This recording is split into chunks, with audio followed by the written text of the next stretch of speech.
Okay, we're here with episode 2 of the Keep It Rollin' podcast. We just got done with our Sunday open mat. We just got done rolling. I'm here with Joey Deal. Always. And our first guest, Kenney Vairo. Kenny, how you doing, man? Good. Vairo. What did you just say? Oh, Vairo. I don't even know the man's name. All right. I was wondering why you just made up a name for him. Well, that's the first thing to learn, Can right? you say your name? Vairo. Vero. And say it proud. Vairo. There we go. Awesome. Kenny's a proud Chicagoan. We're gonna learn all about Kenny today. So Kenny, I really wanted Kenny as the first guest. I advocated for it because we could have gone any direction. We had so many people we want to talk to, endless amounts of people who want to do it too. Like everyone's already asking about it. But I knew I wanted Kenny first for a few reasons. But I wanted to jump right into the story. And maybe you remember it. I bet you don't even remember doing it, Kenny. But I think it was after your first tournament. I could be wrong. But you went on Instagram. And do you remember McDojo Live? Yes. And you jumped on their Yes. live stream. Yes. So Kenny, do you remember this? no, I know this is So great. this It was is the after- second tournament. It was the one in July. second tournament. Yes. So Kenny did his second tournament, and I'm like, it was after teaching 6 a.m. class. So it was like 7 a.m. And on my phone, I got a notification that says Kenny's going live with McDojo Live, and McDojo Live is a pretty big, it's like a big Instagram, whatever. And like, Kenny's going live. I was like, dude, I gotta watch this. I didn't know what was going. So I click it. And Kenny's he's split screen with the guy, and Kenny's like a movie star. He's got sunglasses on. He's got his hat all backwards, and he's interviewing like a professional. And I was like, wow, did he plan this out? I had no idea what the story was. I was like, Kenny's famous already. 2 tournaments in. 2 tournaments in, he was already a celebrity. That's so I was awesome. like, Kenny's he knows how to do this. He'll be a professional in the podcast realm. So one of my favorite original Kenny moments was the first tournament Kenny did. He did a couple matches, and then he was getting ready for Nogi. And one of the other guys, Jay, came over, and Jay said to him, I'm not doing great yet, but I feel like I'm getting better every match. And Kenny very enthusiastically just said, oh man, I'm getting worse. it was just such a genuine, cheerful reaction. It was really cool. Yeah, we really love having Kenny at the school, and he's a big part of the school in general. So we're excited to talk to you. We'll start first just to help kind of break the ice. How was training today? Today was great. I've never had a bad day at open mat. Yeah? Yeah. Every Sunday I look forward to coming here. Never met a person I didn't like here. Always meet new friends. It's fantastic. It's nice to roll with both of you guys, back to back. It was a little rough, but So it's fun. It was great. So one of our plans for anyone who's just listening, we're going to try to, we videotaped all the rounds, not all the rounds, but we videotaped you rolling with me and with Kyle, and then some clips with other people. So we're going to try to add that into the podcast in general, maybe just on Instagram or something. But There's a good little video element, though, for people to kind of see the people that they're talking to, how they're training. It's a really cool I think thing. it'll be really fun. It'll be fun to watch. definitely. Yeah, I think open mats are probably a really cool experience for you, Kenny, because I hear you all the time talk about people that most people would say are kind of scare them to roll with. You kind of scares them. Think like a big Dimitri who comes in, or Vince can be a little intimidating for people sometimes and stuff. And Kenny really loves those people. He loves roll with the people. He's just a bigger guy. Kenny could be that guy. Yep. Not that Kenny. So we'll say this: Kenny's a big guy. For those who are just listening and not watching, how big are you, Kenny? How tall? 6'3". Don't lie. Is that 6'4". 6'3". Well, you can lie. It's a podcast. 6'8". Yeah. Oh, yeah, 6'8". So he's 6'3". Yeah. 220? This morning I was 216. Which is but light. I Yeah, think that's light. when I Usually first about met you, you were 240. I was about 240, 235. Which we could talk about that. Yes. You definitely have gotten in better shape, you think, 100%. from jiu-jitsu? 100%. That's good. I've never felt better. Nice. So Kenny is the big guy. So if I was brand new, if I didn't know anything about Kenny, I looked at him, I'd maybe not try to roll with him. Yeah. I'd maybe walk away from him. But I will say that Kenny, as a big guy, and this is the best compliment I could give a big guy, being the smallest person usually on the mat, is that you're a great round. You're really, really smooth. You're fun to roll with for a big guy, which is rare. Making fun of the big guys in the world. Yeah. Usually it's not a fun round. Kenny's really fun. You're a good round. I appreciate that because starting off, obviously you're very confused. You're like a small or large man-child coming in here, and I don't know, and you're just throwing all your weight into people. So I kind of learned quickly not to be that guy. Right. And where the art of it is in the flow and being smooth and using the techniques. That's where you develop the camaraderie and bonding with all these different training partners is by being a good partner. Because at the end of the day, yeah, you'll get some strangers here at open mat. You know, I'm going to get some drop-ins. You know what I mean? But we're all trying to get better. Yeah. This isn't a competition. You know. So the analogy I used for that the other day with somebody, and you know, and you're actually the perfect example, Kenny, is like jiu-jitsu is kind of like you're going through a giant labyrinth with a bunch of locked doors, and every door you get to, you know, you would have the ability to just run through the door if you wanted to. But after like the 10th, 11th, 20th door, yeah, it's gonna be rough. Your shoulders and it's bruised. nice to just be the person who has a key for every door. And it might take you a second to cycle through the keys, but once you get good at it, you can smoothly navigate through all the, you know, all the avenues of it. You know, I like that. Yeah. Labyrinth. Yeah, I could have used the word word, maze, man. but yeah, I had to use the word I'm labyrinth. going you know? through a maze in my head right now, thinking of that. Think of that word. Yeah, I like that. Nice. So one last thing about today, was there anything in your jiu-jitsu? This is just, I'm trying to create kind of like, I don't know, like a blueprint for how we do these. 'Cause this is the first one. We can kind of play around with it. But I think it's a good idea first to ask them how they're feeling about their roles today, but also technically. So less about like, you know, just feeling, but like technically anything about jiu-jitsu right now that you're working on. And obviously I know what you're learning. You know, you're in the classes and stuff. But if maybe there's something else outside of what we're teaching. Is there something today when you were rolling that you were feeling like was new or interesting, or just something in general that popped up? So today, kind of revisiting the clamp and a lot of the rolls. Nice. Yes, that's becoming very effective. Which is interesting. I saw you, you know, I was videotaping you some rolling and even rolling with me. I saw you playing the guard a lot more. Yes. And that's on purpose, you know, because you got to prepare for that too, because it's not always going to be a situation like, you know, at ADCC where you could just run in there and plow. You know, you're going to have different opponents. Yeah, you know, you want that. But you're building your guard, I can tell. It's awesome. You need to. Because as a big guy, again, it's a good compliment. Amazing. Yes, it's weak. I notice it's a weakness, you know, that I'm sitting there, you know, shelled up and people are just hip-hopping around, sliding right in. You know, that's not going to work. Yeah. So absolutely, I've been going to that, trying to work on it, keep it, retain it, work out of it, get some sweeps in, you know, and it's going to be a developing thing, you know, more to come. I love it. That's good to see a big guy playing guard. Well, yeah, I mean, we didn't. I was gonna jokingly do this as a huge intro for Kenny, but you know, Kenny just at the ADCC Open in Chicago, he won a gold medal in the beginners division. Should we play something for him? Super impressive. Yeah, we got to give him a nice round of applause. Super impressive. Yeah, I mean, it was. Those are your fans, Kenny. Yeah, it was a huge tournament, a really big turnout, and I think he even got bumped up a weight class. And yeah, tell us the story. Let's do that. I did. I want to hear the story of this. Yeah, hear it from your perspective. Yeah. So, you know, first and foremost, talking about this, I'm very new to, you know, I started in January, you know, and I competed in the beginners division as I should be. You know, I did a grappling industries, I think in April, just got beat up. Then it's really, that was kind of like the eye-opening thing. We'll go back and talk about that. Yeah, too. we'll revisit that. But I have some stories the about that. ADCC Open, we had a super, just the energy in Rio was outstanding, man. I mean, it was a true camp. Joey changed the schedule, how we were training. Everybody was coming here. It was a magnet. You know, we were going to war, and it was real. It meant something, you know, and it meant something to me. It still does. You know, we wanted to win. We wanted to go there and do something good. And if we weren't going to win, we were going to do the best damn job we could. So that's exactly what we did. We went in, and yeah, I was very excited. This is ADCC, no gi, you know, best of the best. This attracts the best people. People come from all out of state, even in the beginner divisions, in the white belt, whatever. So, yeah, going in, I was losing weight, you know, to try and cut down, just to feel better for health purposes anyways. And, you know, I got down to, you know, the minus 100 kilogram. So I was about 217 pounds when I was walking around the last couple months, like 225 comfortably. Right. And I got down, I cut some of the weight, you know, doing a garbage bag, old school Rocky thing, running around.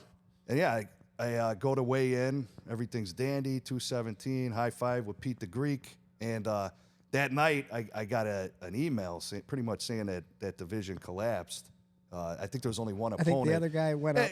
You know, and I would be a liar if I was like, you know, I only had one guy to go against in that division. So, yeah, we're going to go to ADCC. You know, it was go face whatever. One guy. Yeah, one guy.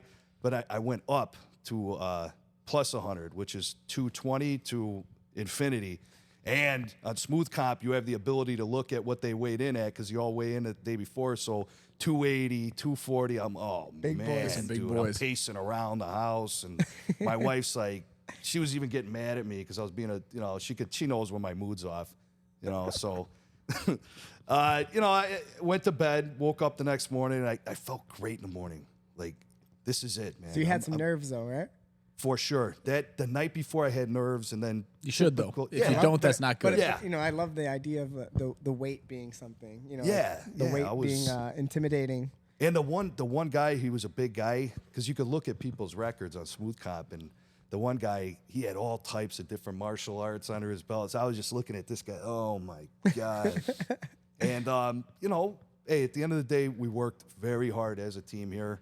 I gave it everything I had every time I trained, and I really tried my hardest to learn. Which, as you get older, it could be difficult to try and learn new things, especially when you're an adult, you got a lot of other things going on in your life. It could be difficult, but to be 110% in here mentally, you could show up physically, but just to really learn that technique and ask those develop. questions, it can. Well, I can say, from my point of view as a coach, you've legitimately have gotten so much better technically. Physically, obviously, you've gotten in shape, all these things, but I've gotten to watch you from that first tournament. Kyle brought up the first Yep. tournament, and I remember like you signing up for that tournament, or I don't even remember how, but I think maybe you asked like, hey, I want to do a tournament, and it was like you had no training pretty much. I think Yeah. you only went to 2 advanced classes, and our advanced classes are where we roll a little bit more, obviously. I think you only went to 2 of them. You Yeah. remember that? Yeah. And it was like the first time you rolled really hard was with a friend of ours, Jeremy. Yes. Jeremy, who's a purple belt, good. really good, like a high level purple belt. Jeremy's And he just I think he smashed you up pretty good.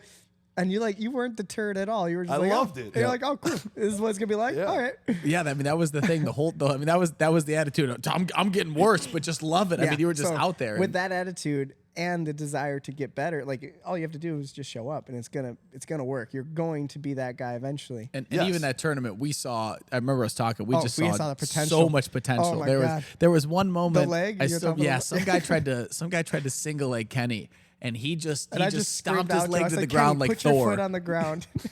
and I mean, the strength in his leg. I just remember going, that shouldn't work, but that is amazing. Yeah, It was the most crude single leg defense that was hyper effective. Yes, it was super impressive. So I don't think did you win a match that day? I didn't win a single match. No, but every match there What a was this cool story. moment where he could have won. Oh, yeah. It was so close. And it was, as much as you're saying you got worse, you actually got a lot better. Yes, you just felt every that. single match. He did something that we fixed between the matches, which we talk about this from a coaching perspective. It's one of my favorite. It's what I look forward to is the between. Obviously, in a match, there's only so much that a coach can do. Really, like almost nothing. There's some things, and we talk about that, right? Like sometimes me and Kyle know each other so well when we're competing. If Kyle says something, it's a word, it's a cue, it's something, and it will click and something. It will make an effect. Yeah. But for the most part, it's like You're out there alone. That's the truth. like all the things you've already done are the table's set. There's not much more you're gonna do.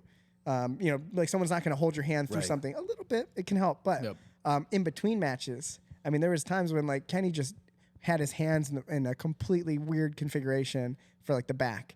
And then, in between matches, like I would grab it. I think I grabbed your wife, right? Yeah, I was like, yeah. hey, can you come here for a second? And I like put her in a seatbelt and kind of taught the grip. Yep. And then you went and fixed it. The next Yeah. match he did it, and then he fell off the back with the legs. And we're like, all right, we got to fix that. It's like every time. I mean, it's a coachability, which I think is a really hard.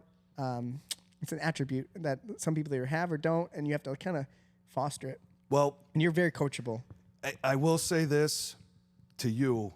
That day, you had very powerful moments with me that I still think about to this day. Oh man, that's cool. So one of them was after the first match in Gi with the big guy. And he wasn't, he was pretty new too. Mm-hmm. Me and the guy were sitting next to each other, and his coach, and we were getting our forearms massaged. I mean, we were both dead. And I looked over, and I had a little bit of pride that at least I made him tired, even though he won. But you had told me the first thing I had said was I was panting, my cardio, I should have run, I should have gotten more shit. And you said, no, your cardio's fine. You told me this. You said your cardio's fine. You're not doing any techniques. Kenney, I watch you bench press a human being in a grappling match. He goes, you know how exhausting that is? You need to work on your techniques. And I thought about, you said a lot of things, but that specifically, I took that to the bank. That's awesome. Coming back here. And I tell that to new people that come in now. Then I see them going all crazy and doing wild shit. I tell that to them. Hey, instead of this, slip your leg out. The little things and conserve the energy, and save that for if you're in a tight spot or whatever. Mm-hmm. So that's one specific thing that little moment there I still hold on to now, and I'm kind of passing that along to other people. Well, we can say that's definitely a motivation to compete. Is like you'll learn a lesson in competition that even if like on open mat, if we kind of told you that, I don't think it would stick. No. But there's something about competing. It's like these memories get kind of ingrained or grooved into your mind a little bit more. Like you'll never forget that idea. It'll change the way you grapple forever. Because when you bench someone off on open mat, like you can then take the next round off, there or you you kind go. of like bench them off, and then in a tournament like that, you tried to bench them off and they fought you back, and you went, oh my god, I got 5 more matches to do, and Yeah, I loved that tournament for you. And winning and losing. That's we talk about it all the time, and I tell people, I don't care at all about people winning or losing when they compete. That's not even a thought. Of course, I want people to win because I know that they enjoy it, and there's a high likelihood that they will want to do it again. If you lost everything you've ever done, there's a high likelihood that it would be tough for you to have the resilience to continue to show up. But the winning and losing doesn't mean anything. It's like the lessons, obviously. This is cliche to say, but when you lose, you can definitely lose and get way more than when you win. Yep. And sometimes you can win, and I honestly, it doesn't mean much. We've had some moments. Kyle, I would say for sure. I've seen him go to a tournament. I see him all amped up, goes out there, leg locks someone in 5 seconds. And then it's like, and Kyle's like, that was awesome. I was like, yeah, it was good. Yeah. I was like, but what did we get out of that? You knew you were going to leg lock him. I remember a distinct turn for that for me, where I couldn't even tell you where that is, but I can almost like see it at the tournament of me walking off a match and you looking at me almost like not disappointed, but just like, why'd you do that? Like you could, and I'm going like, oh yeah, like probably practice. I shouldn't be just trying to win this grappling industries tournament, and at the end of the day, man, there's nothing wrong with that too, because that's a skill in itself. Like everything, it's just, I think there's a philosophy that we want to try to, take as grapplers. If our goal is to get better, it's not just about winning and losing. So the idea of it, of course, win.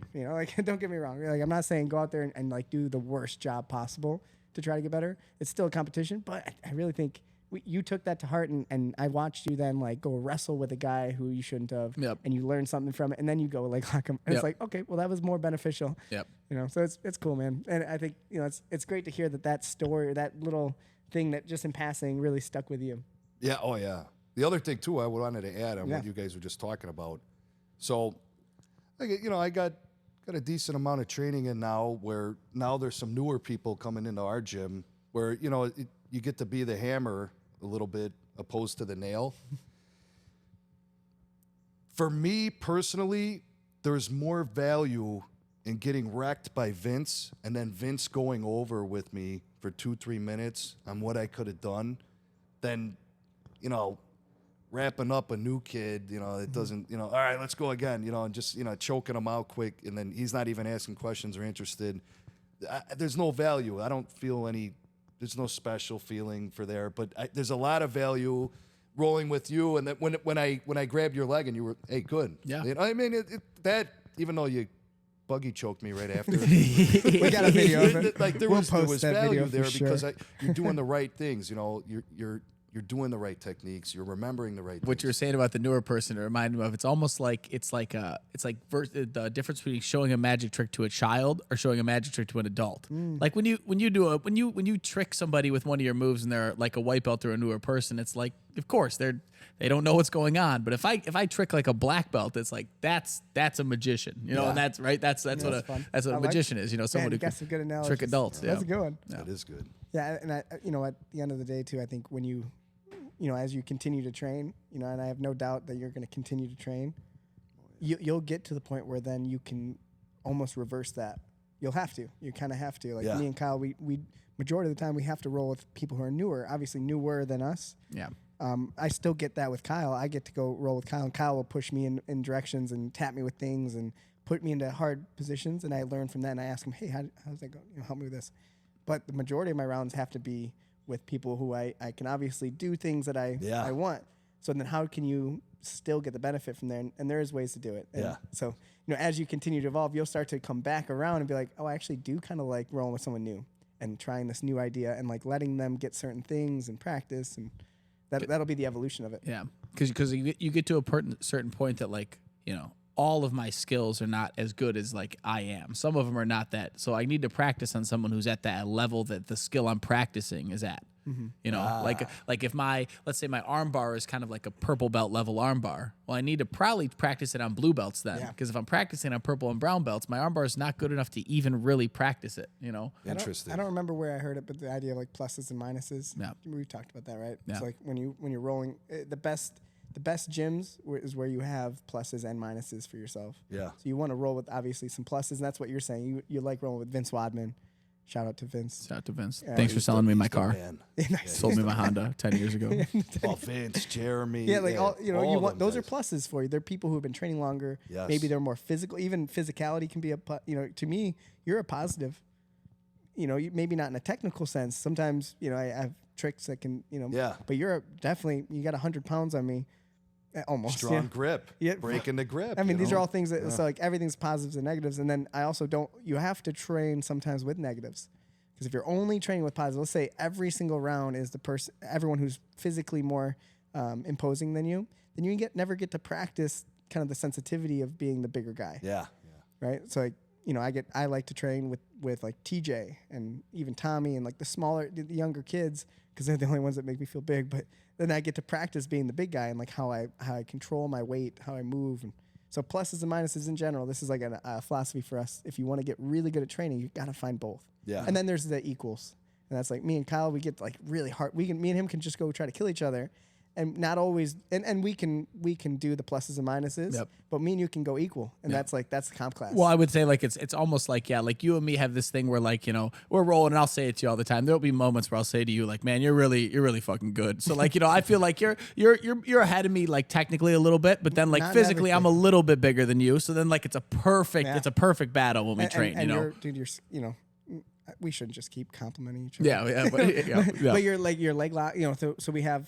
Everyone has attributes, so this is something you're going to be looking forward to as you continue to train, Something I'm kind of curious in as someone we'll probably get more and more of them, but Kenney also is you have 3 children train or 4? Yeah, we got to talk 3. about the kids. 3 kids. Three sons. Before we talk about the kids, yeah. So let's just finish this thought about the ADCC Open. Oh yeah. So you ended up taking first place by beating all these big boys. Yes. At 280s.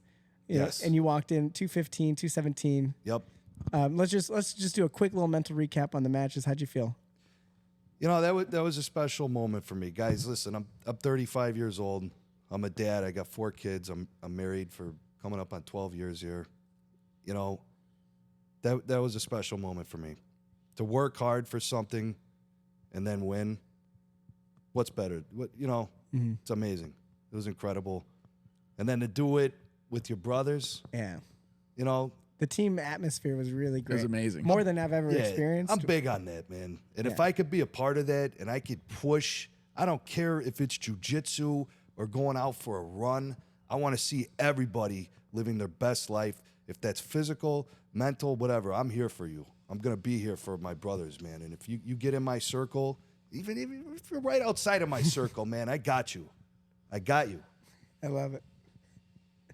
That's awesome. Yeah, no, he really does awesome. live this. I can feel it. Well, I can see it too. Kenney's always posting clips of him, and working as construction sites and stuff. And you can see that everybody is, happy to be there and working as a group. And I can feel that even in like some of our text groups and stuff. You're He's a part of it. You're not even a part of it, man. He's like one of those glue people. You know? So I'll say that really quick. I knew I wanted to say this at some point. It's like you're a type of person, Kenney, at any school, and not just jiu-jitsu, but any like community. You need people like Kenney.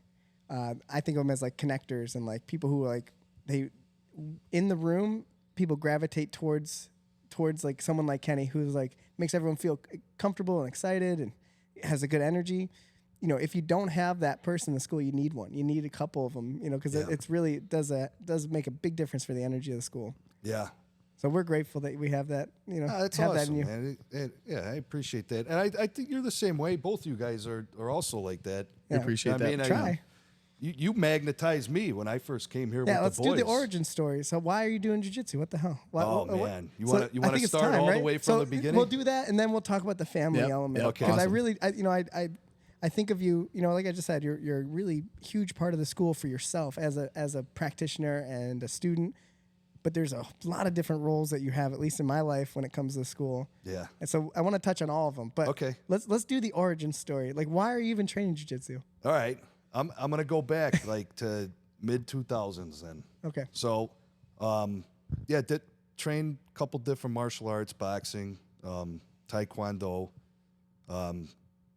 stand up. As a kid, you did taekwondo? Yes, teenager. Nice. Teenager competed. Me and my best friend at the time, we came down to me and him. I mean, at the local high school, it was great. Boxing, boxed on and off. My father boxed, his brothers all boxed. Watch boxing, love it.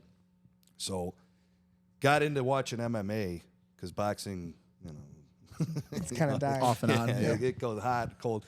Got into watching MMA with the rise of UFC and Bellator, and I got to be honest, as a teenager and in my early 20s, the minute it went on the ground, I would just throw my head. Come on, man, get up, scrap with them. Classic. And Stand them up. Stop that Stand grabbing them shit. up. Stop that grabbing just shit. Get off of them. You're humping each other. Come on.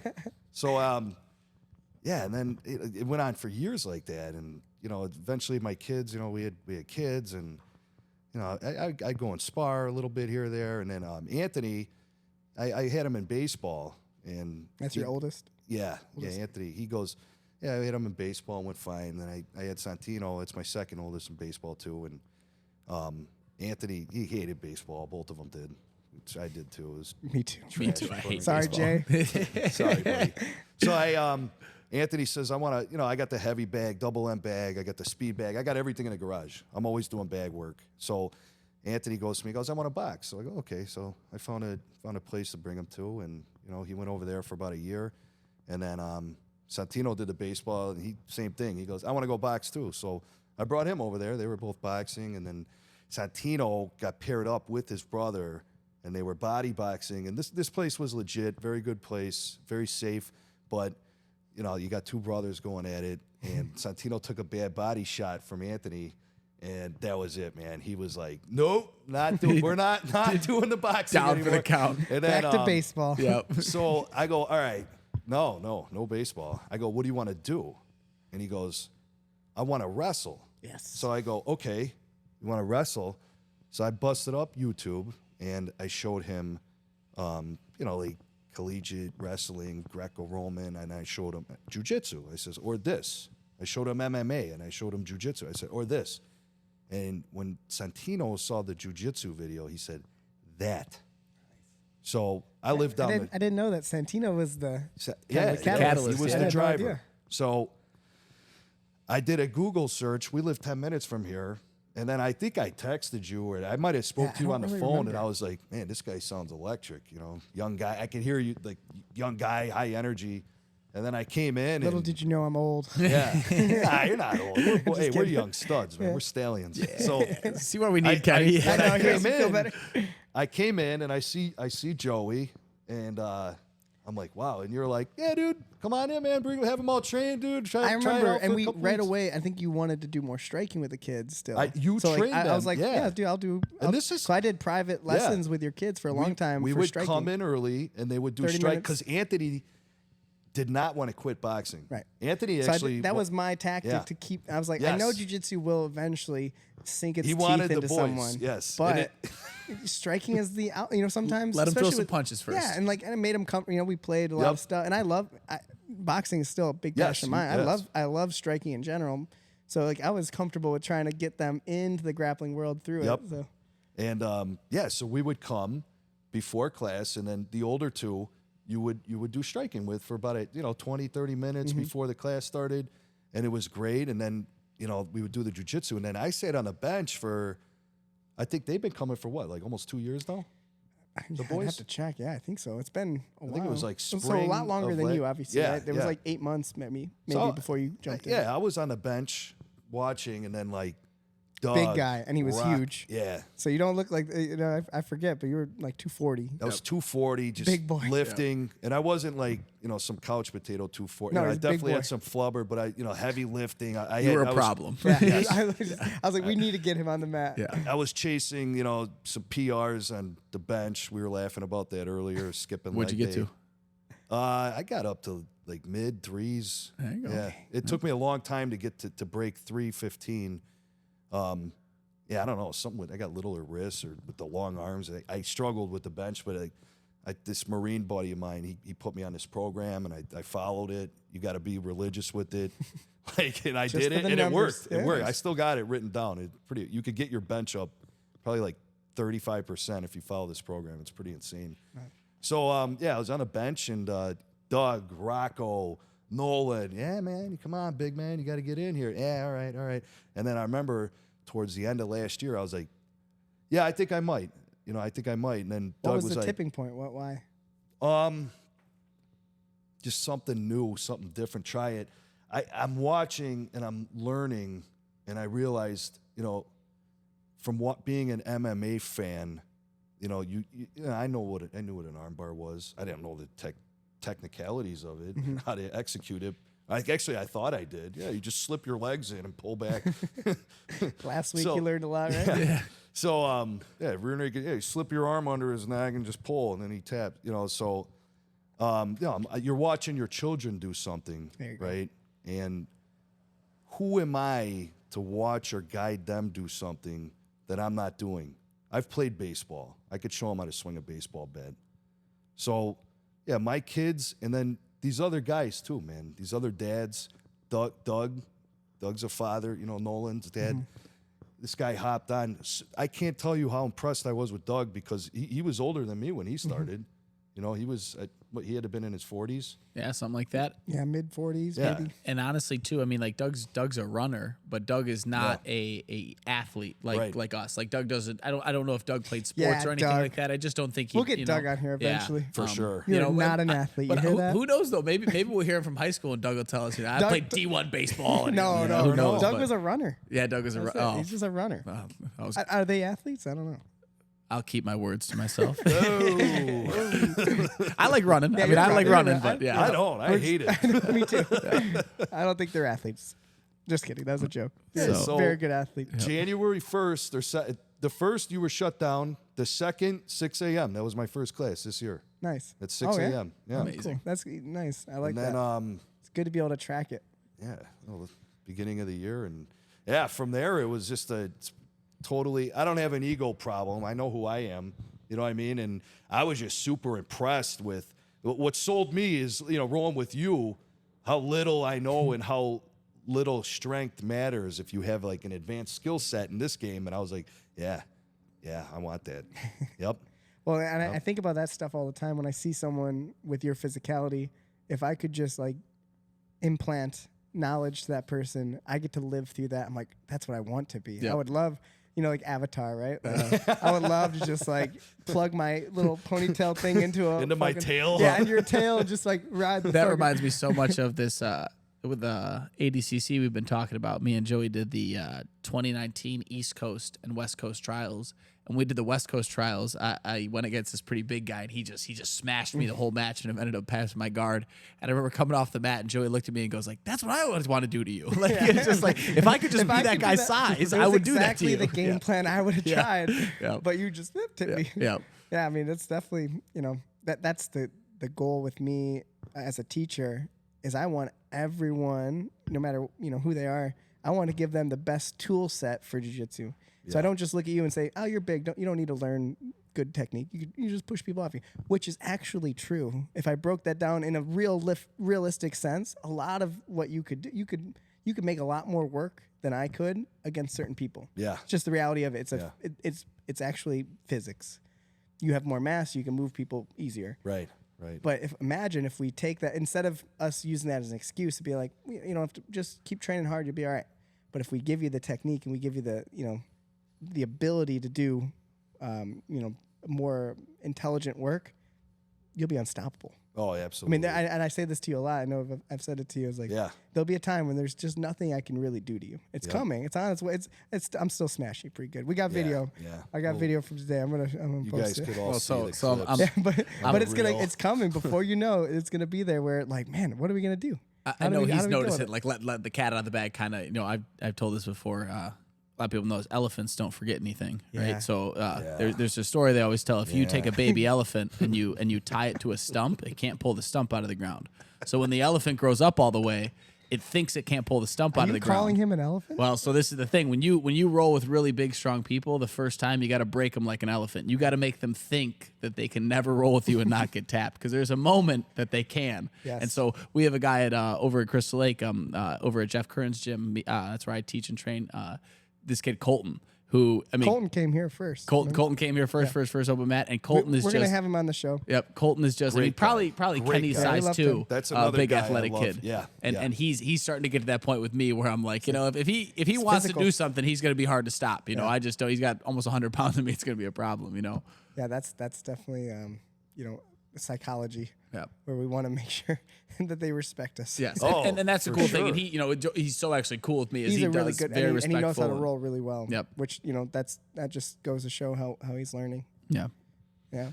There's a heightened sense of awareness and like paranoia when rolling with both of you guys.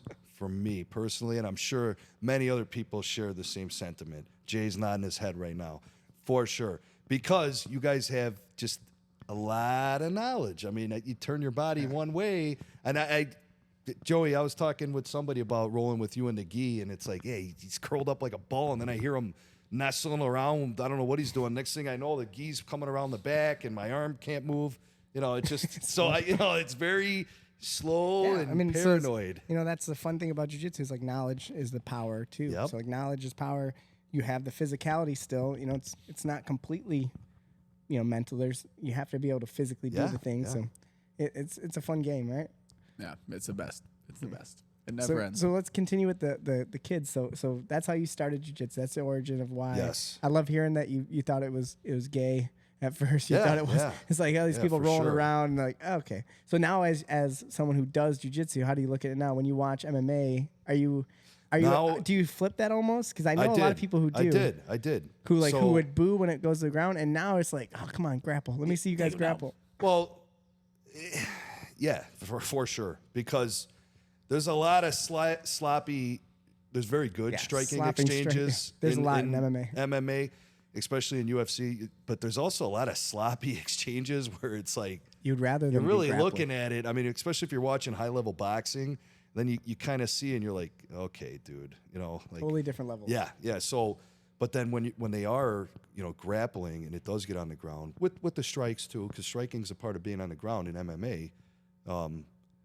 Just totally. Now I'm just like biting my nails watching, especially if it's a guy I'm a fan of, Yeah. Which more than likely I don't really have too many favorites. I got a big respect for all the guys, But I think that's a really good selling point for jiu-jitsu, and too, if you're a fan of MMA and you don't train jiu-jitsu, I don't know how you enjoy it because you don't really understand what's going on. Yeah, I mean, yeah. Well said. Not to cut you guys off. Well said, because my appreciation for MMA has increased tenfold just from training for about 9 months. Mm-hmm. Like I kind of go back and I'm like, how the hell was I even watching? Yeah, well, you probably weren't. It was you watching it, but it's a totally different person watching it. Yes. Someone who doesn't train, they watch jiu-jitsu or they watch MMA, especially we can talk about watching jiu-jitsu, it's a whole different thing, but watching MMA, it's like every time there's a grappling exchange, there's just a lack of understanding and like a lack of appreciation for the difficulty. So everything's like, oh man, why didn't they just kick him? Why didn't they just get up? Like why, like the questions, those are easy questions to answer if they would just train. Yep. Yes. Well, I mean, the thing is, like any sport that people don't enjoy, you find out very quickly they just don't know the rules. If you don't know what's going on, it's very hard to enjoy what's going on. I remember one time we were sitting at a Chili's and me and my parents, like, curling was on, and they were like, "This is so boring." But then I explained to them what the rules were and how it's like very similar to bocce ball. And by the end, we were almost like clapping. Let's go back and give our respects to Jay and to Basin. baseball. Baseball sucks. Baseball no. But the reality is I don't appreciate it because I never played it. Never once. I think I held a bat maybe once. I had a glove maybe once on my hand. It was upside down, inside out. I don't know. But isn't the awesome thing? I never played it, so how can I actually appreciate it? But I'm sure there's some really impressive elements to it, just like everything. Oh yeah. So we're just making jokes. But the thing with MMA that's different, I feel like, is intrinsically, just naturally, even if you don't know all the intricacies, people just watching understand a fight. Fighting's a universal. Yeah, you get what's going on. And even more so, like, I know obviously not well, but everyone grapples. Mm-hmm. So like punching, and you can disagree with me on it, but punching, it's like there's some people who are turned away from that, but every human has some like when you're a kid, you grab someone. Like gripping and grappling is a bigger part, in my opinion. Every human kind of understand. They don't do it well, but everyone knows it. So when you see two people fight, it's one thing to be like, well, they're boxing, like they're not allowed to hold it. The referee keeps breaking them up. But if you just watch people fight, grappling is a big part of humans. It's a very funny thing you said. Most like we were saying in the last episode how I'm big into watching like World Star hip hop fights and like street fights and stuff. But it's very funny that you say that. Is you see most people they end up like grabbing each other's shirts first, or they end up wanting to put their hands in the person first before actually striking somebody. And then I mean grappling is a big part of it. It's a primitive, natural way to attack somebody or defend. Mm-hmm. It's ingrained in us. I mean, we're animals. Mm-hmm. We're advanced. And Kyle really likes. We have to do a whole episode just on animal fights. Oh my gosh, Kyle my phone is loaded. The kangaroo is my favorite fighter in the world. The kangaroos are amazing. And you ever watch a kangaroo choke? I mean, they literally will grab a chokehold. Do you want to know what's way better about kangaroos? What? Let me hear. Okay, kangaroos. If they feel threatened, kangaroos will go into the middle of a pond and they'll stand there because they're the tallest animals out there. Yeah. And if an animal comes out of the pond to mess them, they drown them in the pond because they're the only ones who have like They can grab. They just advanced even more. How cool is that? Now you love them. Yeah, we'll do a whole episode. Yeah, don't get me going. We'll bring a kangaroo in here. We'll interview him and we'll smash me. So what were you thinking, Kangaroo Joe? Yeah. Let me lean on my tail and kick you. But I'll also say, speaking about that idea of like it being natural, it goes back to your kids. Yeah. And I really believe that, again, animals and, lions and how they learn to hunt. We've talked about this, like a lion plays with its cubs through fighting, like play fighting, and they're grappling, they're tipping each other over, and I think humans should try to take that model, and I think the best dads do, and you do that yourself. Is you're not afraid to go on the mat, and it's not to say anything bad about people who don't train, but it's hard to appreciate. Every parent does it in some form, and maybe their expression of play is baseball or whatever, play catch with football or whatever, but you get a really intense or what should I say, intimate exchange with your kids every single day at 5:00. You get to come play on the mat, roll around, throw your kids in the air, and you're not only just connecting with them, but you're getting a life skill for them that they're getting to practice. Absolutely. And that to me is the coolest thing in the world. And I've always said that one of my favorite things in the world when as a teacher and now as a school owner, is to watch dads and their boys, or even moms and their daughters. I've seen, like Anna would be a great example. Anna and Riley, it's so special to me to see, that bond be able to extend to the mat and play, and it's just rare. I think a lot of parents don't get to do that. No, very hands off, very they don't ever just go roll around the floor and have some fun. Yeah. No, I mean for as advanced to the times we live in these days, nobody's starving. If you're hungry, you're gonna get fed. You know what I mean? If you're homeless, for the most part, it'll work out. You got a lot of help within the government and whatever. But the point I'm trying to make is that you need to spend time with your kids, and throwing the tablet at them or sitting on YouTube or TV or the video game for several hours a day, it's not the answer. For me, it wasn't. My kids still do it. I mean, they're on the tablet, but your kids they come here with me every day. We're here 4 or 5 times a week. Get here early. They train. I train. Sometimes I train for 2 hours, and then the other dads, they got their kids here. Ron will come. He's got his kids here. Rocco, whoever, and then those kids are playing together. Pete the Greek's boys, it's incredible. Yeah. It's just another reason why, Joe, you got more than just an academy here. It's truly a community, you know, and I love being a part of it. You know, just the fact that my boys made friends here, they're learning a skill. They got other positive male role models in their life and female, you know what I mean? Like Taylor. You know, and the other thing too I could go on about is because I bring my daughter here every once in a while on Saturday to train, you know, and you know, my wife, I love my wife, and my daughter's with my wife all the time because we're here or whatever.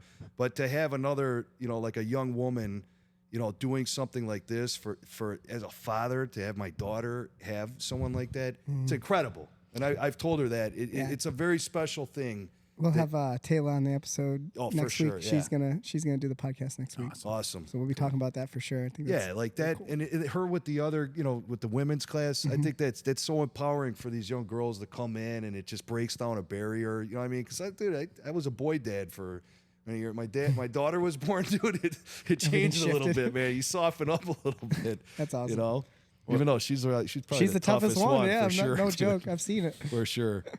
Yeah, but you know, I love that you see it through these different lenses of like the value of jiu-jitsu for yourself. We've talked about it as you as a competitor and what it's done for you, for your health, and then as a dad. I mean, that's the coolest thing ever. Yeah, and just the other thing too is, you know, the friends that you make here. You know, I don't know if you wanted to go on that. I don't even know how it happened. Just these guys. We got a group of guys. It's so special. It's so special, and I think it kind of started out of nowhere with a little bit of ball busting and shit talking. Well, like I said, you are the connector, Kenny. Yeah, you are a big part of it. It would not be the same without you, because there's definitely a whether it is like the jokes and whatever you want to say. But you definitely have made that a part of your identity here, as you've helped people become friends and made connections. As much as I love my head to get bigger than it already is, I think everybody had their own role in that. Like Pete the Greek. Yeah. I mean, without him and the Adrian, bro, he smashed me, bro. This guy. There are lots of dynamics. Like, there's so many different dynamics that like made that organically grow together. And like, dude, now we got this crazy, like you were talking about that chat group on Instagram. Yep. It's wild. Yeah, it gets fun. It gets fun. It's wild, bro. It's all day. Yeah. Well, shout out to Marco and his 1,000 Marco loves memes. Marco loves memes a day. Marco loves them. Yeah, but sure Marco, he needs that, you know? Yeah, and Marco actually, to talk about the podcast, he is a 100% podcast influence training partner, because the first time me and Joey ever did a podcast, that's how he got here. That's how he got connected to the school. I mean, I think about that. It's pretty cool. Yeah. And I think about Marco. See, like a lot of these guys, like Marco too, because I know where he's at, because his kids are both small, and I think his wife is finishing up school. So like he wants to be in here so bad, you know, like so as he's much as he living can. through the conversations, which is really cool. Yeah, dude. Yep. And like, dude, that. when he was able to move things around and compete back to back, is like, dude, look at that, man. Yep. Look at that commitment. He's just getting started, man. Yeah. Amazing. And it's because we like riled him up for it. Yeah, you know, like dude. you got him all jacked up about it, you know. And that goes back to what you were saying, Kenny, about the atmosphere at the school when we were training for the ADCC. Like, Yep. We really did. And it doesn't go away, you know. No. Just like the podcast, it keeps rolling. Keeps rolling, Keeps baby. rolling. But it's like there is like energy to it, and it's everyone's responsibility, like as a team, to keep the energy in that realm. It's easy to take a day off. It's easy to take a week off. It's easy to take the entire stop training. But it's very easy to not do this because it's this is easier hard. when you start doing it though. Like the Once more you train consistently, it's easy to train and consistently. because of the energy, right? Yep. So like if everyone's depending on you, everyone's depending on everyone, but like you are a part of it. You'll feel the obligation to, you'll be there on Tuesday and Thursday nights. Absolutely. You'll be there Friday nights when you can. You'll come, you'll be there for everyone else because you feel the energy of the school. Yeah. You are somebody's favorite training partner. They're counting Yeah. on you. You're counting on each other. Yeah. It's all fragile, and that's what it's all about. And, the other thing too is anybody can have a shit day, but it takes a certain type of person to take a shit day and turn it into a bad day, a good day. I'm sorry. I think Adrian told me that, and that's all about, digging deep in yourself and working through. But the other thing too is that coming here and learning and training and pushing yourself. I don't care what went on during the day, man. You could have just failed and took L after L all day. You come here, you put the work in, you do it right, man. you end that day with a check mark next to it, man. You beat the shit out of the day, man. Yeah. You know what I mean? And you're walking into a room with a bunch of people that are happy to see you smiling, dude. And they're high-fiving you and saying, hey, bro, have a good night, dude. Drive safe. Where else do you get that? Yep. You don't get that at a bar. You don't get that at a bar. As an adult, you really don't have these outlets. No. You don't get that at the health club either. I go to the gym every morning. I put my headphones on and I pretty much mean mug everybody. And well, something for me as an instructor is like people genuinely after every class come up to me and say like, I appreciate what you do for me. And I'm sure it happens every once in a while, but I just know as like a school teacher or something like that, that's why it's so draining for them is they probably don't get that a lot. Like a thankless job. Kind of yeah, like people don't really appreciate what they're doing for them, and people genuinely appreciate what we're doing for us. And I would turn that around too, and I appreciate every student. So like more than I appreciate them. Say yeah, it, man. Like I say it a lot, and I think that's, just goes into like a philosophy for my life of gratitude in general. Now I think we have a couple more things to discuss, but I think we should take a little pee break. Anyone need to go to the bathroom? Yeah, let's go to the bathroom real quick. We'll be right back. We'll all go together.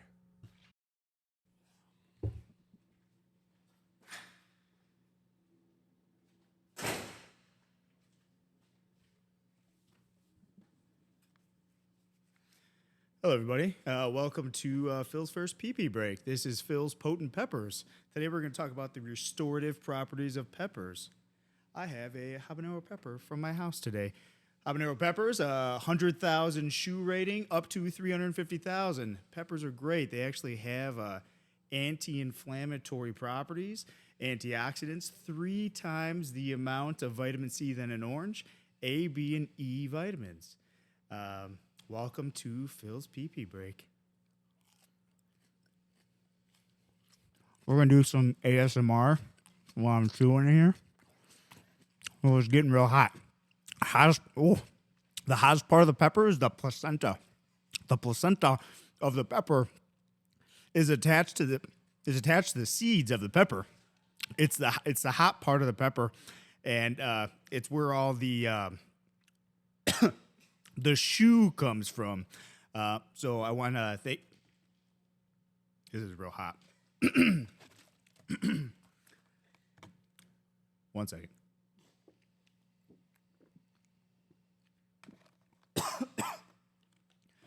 Welcome to Phil's PP Corner. Thank you, guys. Phil's Potent Peppers. Prairie Dog Phil here. Till next time. Go together. All right, we're back. Yes. Ready to rock. All right, so while we were discussing, we were talking about what do you want from the future for you, Kenney? What are you looking forward to for yourself? Maybe even just in the fight industry, things like that. What you looking for? That's a good question. So competing wise, do you have goals? Yeah. I want to keep getting after it. Speaking of, I think you're competing next week, right? Yeah. I'm gonna go. Myself. Yes. You. I think Kyle's I'm gonna compete do it too. Yep. Yeah. We got a small little team going. Yeah. No, we're gonna go hard, and we're gonna go smash over there. Yeah, absolutely. It's gonna be great. So I mean, yeah. So like, do you think about that as a goal? Like, how many tournaments do you want to do? Things like that. No. If it comes up, I want to do as much as I can without getting divorced. I got to give a shout out to my wife, man, because Anna, I love you. She's very supportive of me and the kids. She sees the value in it too. Good. There was a moment where we were she's like, hey, you guys are kind of there a lot, and she's awesome. I want her to remember start that training. moment. I remember, I think Kenney sent me a message, and we won't talk too much if you don't want to about it, but I remember him sent me a message, and he's like, Anna was like, we're spending a lot of time there, and I'm like, okay. I was like, well, it was a good run. But it's like, he was here like all the time. And then it was like 2 days later, he's like, don't worry, we handle it. Things are good. You're just too used to people saying that. Yeah, like, no, there's it's nothing true. you can No. do. Yeah. I mean, Because it's a good run. Dude, you know where I stand. My wife is the She's most awesome, man. important And person to me. That's my best friend. And she is a great person. She's awesome. Yep. And she's super supportive of the kids. Yeah. And she's awesome with the school in general. I want to see her in here. She did a class. She did it. Yeah, She's always welcome. Once we get that, that'll be the goal. Yeah. Forget about all the. I'll keep doing tournaments or There you whatever. go. When Here's they your future. pop up, I'll do as many as I can. I love it. that, man. You know what? I live for that shit. I love it. Yeah, you Feel do have alive. You have a really good, mentality for competing, because some people take it. We talked about this on the last episode about how we should approach competing and whatnot. losing, and we even said today, but you definitely have a good atmosphere to yourself mentally on how you approach competing, which is, of course you're nervous. We talked about it in the ADCC, but you still just like, okay, who cares? We're going to still go do it, and we're going to learn from it. Right, because it's like, am I going to lose my house if I lose this grappling match in Oak Lawn? No. You know what I mean? Hey, if I do great, all right, what I was training worked. You know what I mean? That's a win. Hey, kids, I did it. Look at the medal. They're like, all right, Dad. Give me some Roblox money. Yeah, they want the Roblox money. Yeah, so I love that atmosphere because I know a lot of people, it's tough to, and I never try to convince people to compete. A little bit, maybe I'll poke people in the direction, but I never like force someone to do it. Nope. So it's awesome when people want to. Shocked the first time I won it. You were like, "You sure?" Like, all right, 2 classes in. Yeah, I mean everyone's different, and I think it's exciting to see someone who's amped for it. So we got this weekend. We were trying to get you to go to Orlando, right? Jersey. Oh, you were going to come to Jersey with us. Listen, that's next. If I could do any time that I could do anything like that, I'm all about it. I do have commitments with work and my family. I'm in. Don't give up on me. Good man. There will be a time that I will go. We'll hit the road. Obviously family first, and probably, it's a lot work of commitment. second. My tough, job dude. is very important to me. Yeah. Can we talk a little bit more about that? Like, tell me about in terms of like work balance, to be able to train as much as you do, which is a lot. I would say you train well above average of any like white belt who trains jiu-jitsu. Well above. Like, what is the average, Kyle, in your mind? Like 2 days a week? Yeah, I would say 2 to 3. Yep. That's like a good schedule. Yep. Great schedule if you're doing 3, I think. Like, there's a lot of people who only train once a week. Mm-hmm. And then maybe or every train other twice a week and then take a week off. And, so you're training pretty consistently, like 4 to 5 days a week. Yeah. Right? Yeah. How do you balance that with work? Because you work a full-time job and you're like a boss. Right? Yeah. I mean, I'm a manager at a construction company, do underground gas work. I love my job. I love my company. I work with great people. Good energy. It's almost like the same energy we got here. How do I balance it? You know what? There's really nothing to balance. I go to work. You see me, you figure it out. Joey, you see me if during the kids' class, every once in a while, I hear the phone go off. I got to handle business. You know what I mean? Because there's things at stake, and that's okay. You know what I mean? Sometimes I got to handle jiu-jitsu, so work's got to wait. Hold on. I understand your paycheck's screwed up. Hold on. Let me go get choked out by this guy real quick. No, I'm kidding. Yeah. The work's got to, I got to take care of people. I got people that count on me.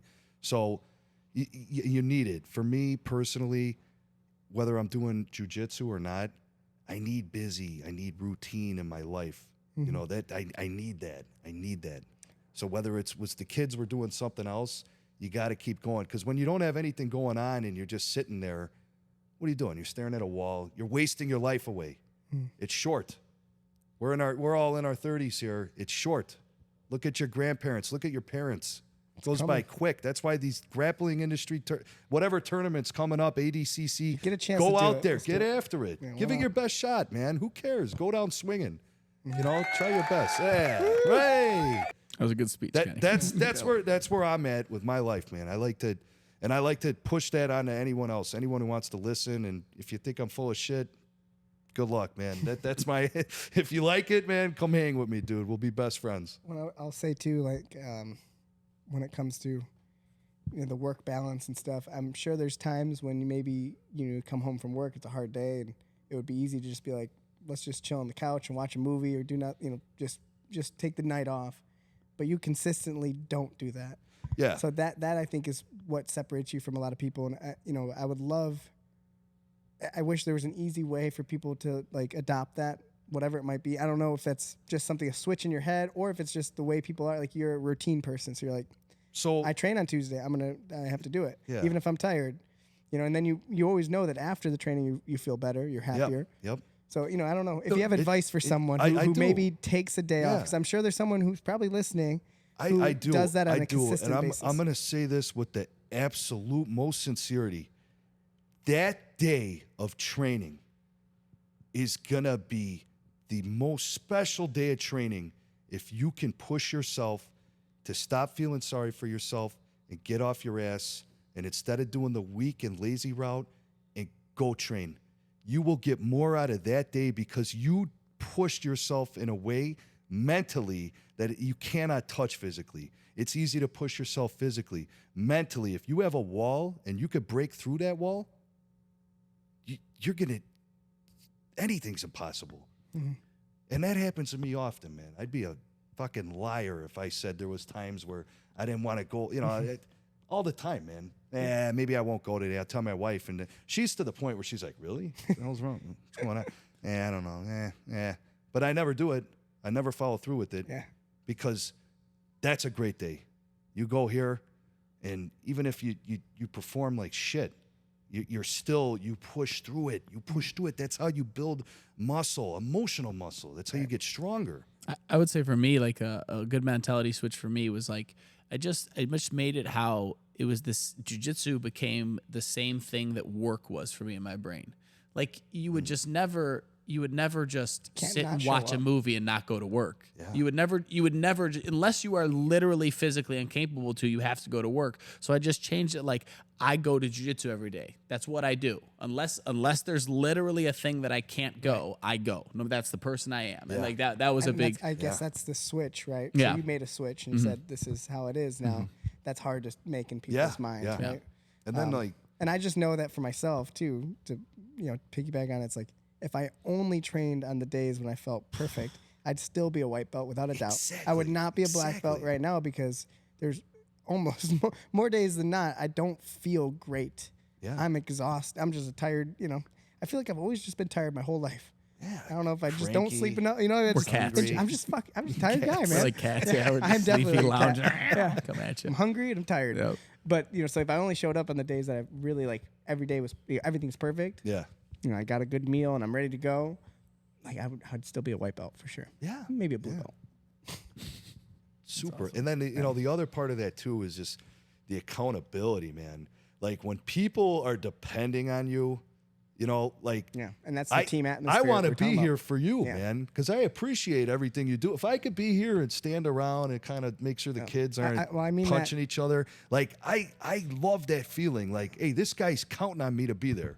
And I'm sure the show goes on without me, but I get that in my head, and that makes you a better person. I'll tell you this publicly, I've said it to you privately, but I really mean it. The school wouldn't be the same without you. You helped me through a really tough time for myself with the school recently, and it was really thankful, especially with the kids, man. Like you stepped up in a huge way to help me with the kids, and of course, even if you didn't want to, and you could easily have said like, hey, I don't want this extra obligation or this extra pressure to be here to help out with kids and stuff. Things would still be great. It'd be awesome. It'd still be, super fun. You drop your kids off, you go do your thing, and you come back or whatever. But the fact that you've made that commitment to help with the kids, and it's really, it wouldn't. The school would not work the same way. The show would go on. You're right. Yeah. Oh yeah. We keep it rolling. Yes, we keep it rolling. But it would be rolling in a different direction. Little weeble wobble. It would be wobble. No, everything's better with you around, man. You really do a great job with the school. You help with the kids so much. And it's not all starts at the core, man. Yeah, I'm telling you. You're the core, dude.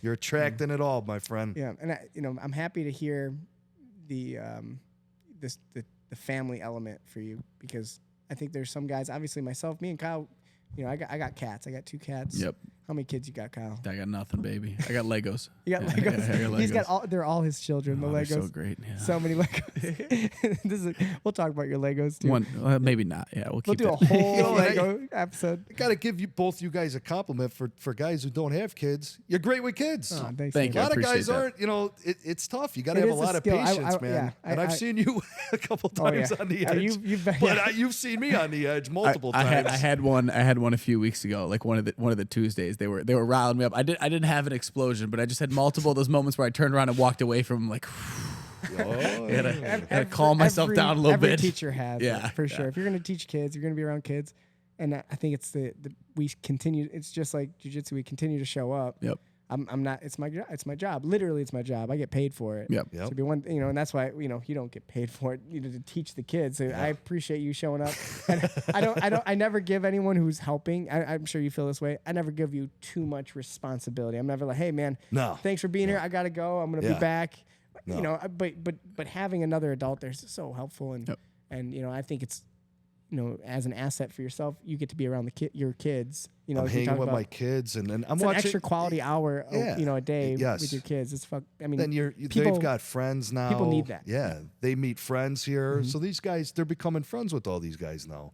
So you start to care about these other kids too. Yeah. And then, like little Carter, I'm watching him and I'm trying to help him out, Oh, and you 'cause- do help, man. Yeah, and I every love time it, you man. help, I love to see the growth in all the kids. it's helping you too. You know what I it mean? is. It does, is, for man. sure. And I really, I appreciate you saying that we're good with kids, because I know I'm an uncle, so I do have that advantage. I've always been like an uncle type of guy. Yeah. So I'm great with kids for like an hour. That's the best role. And then man. after an hour, then I'm like, okay. Right. Yeah, you took the phrase I said to one of the parents that my gym was saying to me one day, just about like, man, you're so good with all these kids, and I was like, yeah, I think I'd be the greatest dad in the world for one day, and then the next day, I would just Dude, get away from me. Maybe not, man, because there's moments during the day Yeah. where I want the red lollipop. Oh, we got All no I got is lollipop. blue. Yeah. I hopefully you're okay with me telling the story about Dom. Oh yeah. Oh, it's- Anything with Dom is fair So Dom game. is his youngest, who is an adorable kid. If you've never seen him, he's just a hilarious looking kid. He's funny to me. Every time I see Dom, I giggle a little bit. Just the way he walks, the way he just kind of like struts around. He's always just. I mean, there's time we're like, "Hey, Dom," he just kind of looks at me. He's like, "Yep, whatever." It's just funny to me. Everything about Dom is funny. But I just remember him flipping out one time on you, and he beat you like a heavy bag. Yeah. I saw him just flip out. He's just like trying to attack him. I think it was, I don't remember what he did. So, and I just look at Kenney, and Kenney like looks at me, just like smiles. And it's like, this is normal. Don't worry about it. Here's what we And then deal with. Kenney, and then before, but he's right back to normal. Dom's Gets back his to it. energy He's out. just smiling, I mean, it's just, there's a appreciation that I have for parents who, obviously for jiu-jitsu, because that's what we do, but they go through a lot of, stress and pressure to get them here. Like, they go from school. They're like, hey, did you do your homework? Okay, is your gi clean? Do you have your belt? Come on, Yep. go grab your shit. Let's go. Grab your stuff. We got to get there. We're going to be late. And they show up. There's so many parents who put a lot of work in to allow us to do what we enjoy doing. Honestly, I love teaching kids. Yeah. We're making jokes about like being, they're great, but though. I love teaching kids. I have so much fun with it. Yep. And I want us, it's my big goal is to grow the kids program. The kids program, in my opinion, is our least developed. And we have so much room to grow when it comes to, working with kids. Our adult program, I feel like curriculum wise is through the roof. Everything's going great. I think the kids, we could really push it to another level. So I enjoy that. I enjoy the challenge of it. So I'm grateful that parents are willing to do the hard work for us. Bring them over here for us. 'Cause Yeah. that's work. It's not easy, and I see the stress sometimes. Yeah. I mean, it's just, to take a walk in the park at Kenney V, it's like, we were talking about work, like I said, I have, sometimes can have a stressful job, and it's racing home. You got to get home by a certain time. And then, what do we do? Gi Tuesday and Thursday is gi day. All right. And I'm calling my wife, get the gis on, get the gis 4 on, different get the gis on. your gi. I walk in, there's no gis on. What's going on? Well, what do you want from me? I'm trying to The want a boys sandwich. the boys are So I'm still like, in their underwear, yeah, right? I'm chasing them around. They're throwing peanut butter at each, because I bring my One of them's my tied up with nephew. all their belts. Yeah. It's 4, because I bring my nephew. Oh yeah. I think most Giovanni. Yeah, I bring Giovanni on Tuesday and Thursday too. I think most Tuesdays and Thursdays. Maybe So they're all their belts are mixed up. They everything. got the wrong And gi then on. Giovanni, she picks him up from school, so he's got the backpack. I'll leave the backpack. My brother-in-law, hey, where's the backpack? I don't know, man. I'm sorry. No, it's okay. It's like you're wrestling them in, and then I have like this weird thing. I don't know if it's from construction where I can't be late. Yeah. In 10 minutes early is late. You're always 10 early. minutes early. I'm Only is concerned when you're on time. I'm like, what happened? Late. Yeah, dude. Like if I start hyping if the train on 59 is there, I'm texting, I'm bothering. He's like probably taking a nap. I'm like, there's a train, man. I'm He's like sorry, 40 bro. minutes before class. Sick, That's awesome. dude. Just sick. Yeah, I love sick. that. But it's a good. You know what? Being on time or early, that's a good thing. Yep. That was definitely Never a bad trait. Yeah. Yeah. Yeah, that was definitely a work quality, I'm sure. Yeah. Oh yeah. Yeah. Sick. But so these, and you have to do it again. So like after Monday, then okay, let's do it Tuesday, Wednesday, Thursday. I mean, Every day. the consistency is impressive, and I think that's, if you want to get good at anything, we'll go back to jiu-jitsu. It's the same thing. So how you're a dad, that's why I have zero doubts. Now I'll put this, I have zero doubts in you, Kenney, You will be a black belt in jiu-jitsu. You will be the guy in jiu-jitsu, regardless of color of belt, doesn't matter. Yeah. But you'll be that guy who's like, wow, he's impressive. There's going to be a day like 5 years from now and someone else is sitting here and like, man, I just rolled with Kenney. That guy's It was amazing. amazing. Like, can't believe it. But it's because of how you are as a dad, as a worker, as everything. It's all the same. I appreciate that. the consistency. That means a lot. Yeah. And I try. And you know what? At the end of the day, if you love it, it's not that hard. Yeah, You know yeah, what that's what I I mean, say. those little moments where Everyone's it's so not that impressed hard. that I work. Like, I'm here 7 days a week, and I love it. And like, everyone's like, man, you need some time. I was like, honestly, man, I'm lucky. I enjoy this. Yeah, I'm If I having the took time time off, of my I'd come life. here. Yeah, you know, Yeah. yeah. When I take a vacation, I would just come train. So what's the what I'm point? saying. Yep. Yeah. Yeah, so I love that. What do you think, guys? Awesome. Where are we at? Well, is there anything else? So last thing, Kenney, Yeah. goals. So we talked about competing. Yeah. Obviously, belts and whatnot, all that stuff. We did have the White Belt Bash, which was a legendary event in our school. Yeah. That Lives in the history lives in books. the history books. We'll do a whole episode. I Great have time. videos that we've never posted. We that got are- everything. We have the whole. We have the whole match, yeah. tournament. So Kenney was a part of that. That beginning phases of our white belt tournament. I know we have talked about this. We've called it a white Christmas, a Yes. white belt Christmas coming up. Yeah. And this idea was like to have all of the. We had 6 people. Do you remember the 6? So it's you, Jay, So me, Jay, Pete, Sean, and Adrian, and Ronnie. and Ron. Yeah, of course, man. My Yeah. guy Ronnie. So we had 6 guys compete, and our hope is. I mean, it's been what, like 6 months now. I don't know. Yeah. Yeah. Like a perfect time where I would love for the 6 of you guys not to just do a rematch, but to try to build up your own white belt. We're gonna sponsor some Sponsor newbies, a man. noob. I love that. That's one of my goals. So we talked about it before. And, Kenny's already got his neighbor training. Where's he been, by the way? He goes a little too hard. I think he's a little tired. So Yeah. Is he? So He's The sore. first day I rolled him, He he puked. rolled- Yeah. yeah. I'll check in. But with him. he's a good gonna be kid. really good. He's, Good he's athlete, gonna yep. be very good. Yeah, very good, very talented. That's Mauricio. Yep.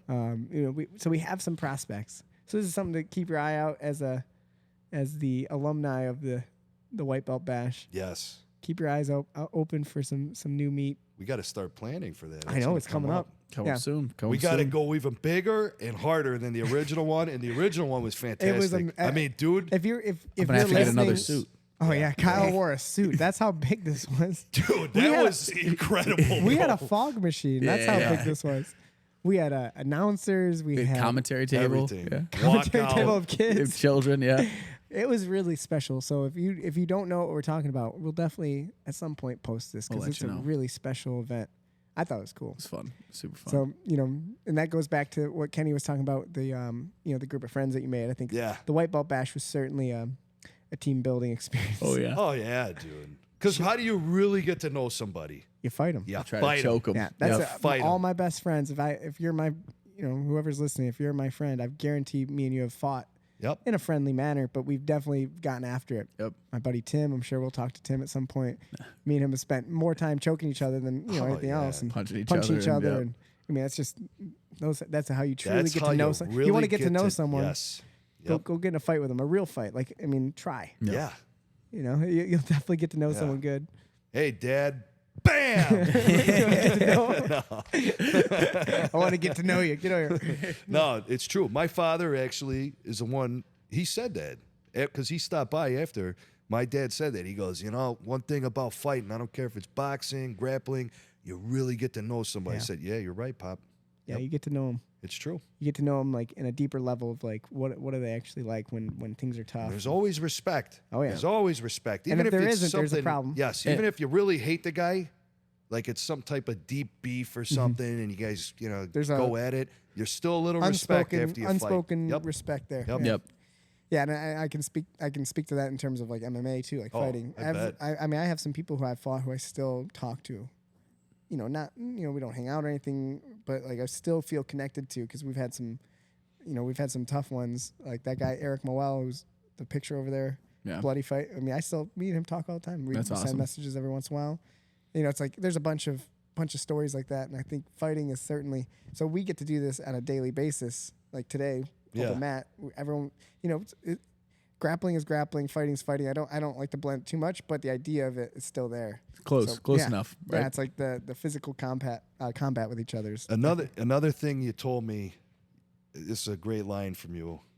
If you like fighting, grappling is great. I like fighting. I always like fighting. Mm-hmm. If you like fighting, grappling is great because it's fighting, but in a controlled environment where You can I hope tap. that noise made right. You Nice. can tap and it's over. You know, if We you're should in a make bad a spot. tap We button. need a tap button. We need a tap. Tap. We need a tap button. Right. We need a I snap thought that button. was a great line, Thanks, man. man. You know, Yeah. to attract people. I think it's 'cause true. Yeah. There are a lot of people who do like to fight, or they think they do. Well, I'll tell you, And- if you try to do what we do in terms of our quantity, if you try to do that with boxing, like let's say you spar every single day, 3 times, me and Kyle train 3 times a day at some points, 4 times a day. Yeah. Try to spar 4 times a day. You'll struggle to do basic math. Yes. Yeah, no. Yeah. Did it. I did it for a while. Yeah. Yeah, I mean, we sparred like Yeah. 3 or 4 times a week for many years, and I don't think it was the healthiest way of doing it. No. Definitely makes you tough. And if you want to be in that realm, you're going to need to spar. So I'm not advocating for no sparring. You're Yeah. going to need that if you're a fighter. At some point, you're going to need to get punched. I was kind of thinking about that last night. How so you know I brought up to you guys when we were in the bathroom. I watched the Canelo fight. I know you guys said you didn't, but something I thought about as I was won? watching it. How'd he do? Canelo did. Charlo kind of just Boring. backed up from him the whole fight. Yeah. Canelo hit him with a really nice combo to drop him in the 11th, where he hit him with a big overhand right, and then when he like bent his knees to like shell up and go down, he hit him with an uppercut as Dropped he was him? going down, and he stood back up and then went Then he down. went Like down on a it, knee. Yeah, it I just seen like that. it like caught him off guard. It was Nice. so. But I thought about it like how are you the were ones. saying MMA fighters are the level of striking that boxers are. So many MMA fighters now are saying that they don't spar. There's no boxer who says they don't spar. There's not one. There's none of them who say they don't spar. Yeah. Right? That's like a funny thing to think about. Is like, you know, Yeah, I mean, it's there's in MMA, it's like different type of sparring too. So Yep. There's a lot more like, and I think good boxers do a lot more timing sparring than they used to. Maybe, and, you know, Okay. I couldn't. Maybe I'm just talking. I don't know, but I think there is like an evolution in terms of how people are sparring. Yeah. Especially in MMA. I know in MMA it's definitely evolved in that way. yeah, people a are lot careful. more touch sparring and timing sparring, and with MMA gloves versus 16-ounce gloves where you can just smack someone as hard as you want and they'll still be there, but their brain's taking some Wobbling. damage. Yeah. Yep. With headgear on, like all that stuff is, if you, it makes you feel safe because you have it's almost like football. We talked about football last episode too. It's like, imagine if you had to play football all the time with no headgear, no helmet, no Yep. shoulder pads. Be way different. I think you'd tackle people differently. You'd probably not run your head into people. Yep. That's why I actually really like rugby. Rugby's fun. If you go watch rugby, I mean, and they still get after it and they hit each other, but body they each are other. very careful. You don't see anyone smacking their head on people. I They mean, just don't use it as a weapon. they yeah. don't use it as a spear, Yep. like in football. But yeah, I mean, I think sparring kind of has that element too. When you wrap your hands, tape them, put 16-ounce gloves on, put Yeah. headgear on, Vaseline on. It's like, man, you could just go after. That's pillow fight, and you you know? kind of have Yeah. to learn that too, because then you're going all out without hurting your hands. But yeah, it's kind of interesting. I think it's definitely evolved. Yeah, I like your philosophy on sparring. So I have sparred here, MMA sparring, and I like the touch sparring and working with different guys. Lot of value. Yeah. Lot of It's value. different, right? Yes. And Than you're ju- than working. just going You're after it. working. Yeah. You're And definitely there's a working. technical side of it, and I think that's the Yeah. me trying to bring a jiu-jitsu approach to different things, like Yeah. jiu-jitsu mindset to striking and Mhm. sparring. And we still have, so speaking of the future too, I still have desires for that stuff. I really want to I do want to grow that program more. We have a striking program, we have an MMA program, Yeah. but it's secondary in terms of our passion. Jiu-jitsu is obviously our main focus at the school, but it'll always be a part of it. And I really think like, my jiu-jitsu in general is always through the lens of someone trying to punch me. So you actually have to know how to punch people if you want to train that way. Yeah. So sparring is definitely a part of that, and doing it in a safe environment, the right way. There's definitely people in the world who want to learn what that's like, and I think we can provide that in a safer way than just like go to a boxing gym and Sock 'em. go with this guy who's 30 pounds heavier than you for a half Yeah. hour. Yeah. Yeah, there's better ways. That's not good for no one. Yeah. So the grappling event's coming up, Kyle. Tonight, there's something. Tonight we got I know it's if you're listening to this later, so yeah. this will So happen the Tezos Who's Number One event, that's October 2nd. It's October 1st today. So October 1st will be the Gordon Ryan match against who's that? Patrick Gaudio. So yeah, they had a really tough match at the IBJJF thing, but Gaudio kicked him. This is years ago, right? Yeah, and if there's a really good highlight of it, Gaudio kicked him in the face, like full on punted him in the face really hard in one scramble. That's why you need to spar. Yeah. You gotta be prepared for this. You gotta be ready for this. So that's a public event, but I think so. Next weekend we got Grappling Industries. The weekend after we got Tap Out Cancer, right? Tap Out Cancer for some of our students. You I know. guys are going to.